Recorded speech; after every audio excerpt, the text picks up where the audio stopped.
Hey guys, James Harvey here doing another product review for you. This time it's on the ARB Twin Air Compressor.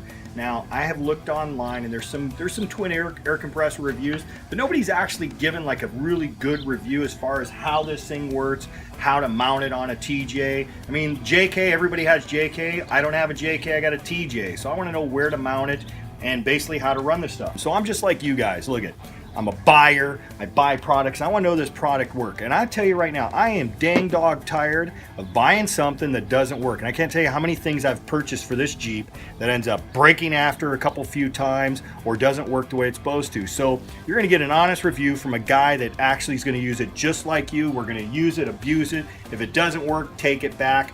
I'm tired of buying junk. So if you take a look here, this is the ARB Twin Air Compressor. I made some aluminum mounts. I just went over to a scrap yard, bought a couple pieces of aluminum, and then I mounted it in the back there, if you can see down in there, and it's solid. It ain't going to go nowhere. Now I went ahead and opted for the steel braided lines. The lines were like 89 bucks each, well worth buying it. And I also went with the ARB manifold, and then you went with it comes with the air locker manifold that hooks onto here. And then the wiring runs across the back here, zip tied it over, and it has a dual fuse box that went ahead and connected into my dual battery setup. So it's pretty secure. I mean, if you look at this thing, it's in there, right? So, and I wanted it up high because obviously we all go in water, and the higher it is, less chances of water getting into this thing. I mean, I've heard of people mounting them down low, or yeah, it's just ridiculous. You want it up as high as you can. They're not waterproof, but they're supposed to be water resistant. Obviously, you can't put it underwater and make the thing work again, I can imagine. So I ran my steel braided lines, one obviously back to the rear locker. The other one is under here. I put a 1.5 gallon air tank. And the idea is that, you know, you got a lot more air and you can run air tools. Now with the air tool idea, doesn't really quite work the way you think it's going to work. Yes, it'll run air tools, but it won't run them continuously.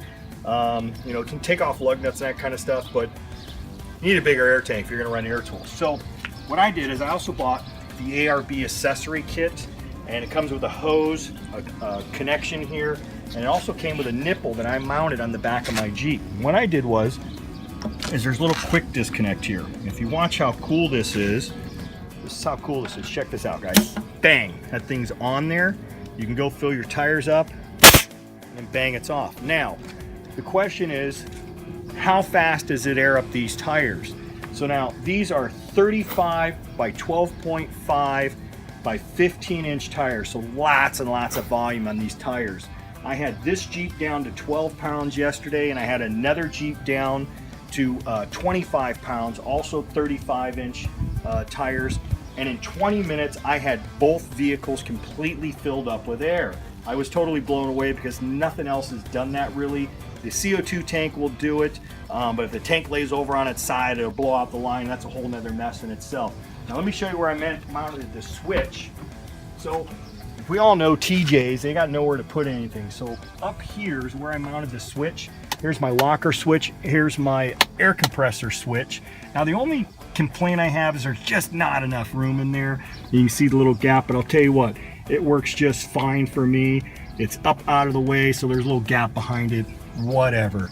That's about it. Everything else on this thing, I'm totally impressed with the twin air compressor. Compared to everything else out there that I've tried and used, this thing for an onboard system absolutely rocks.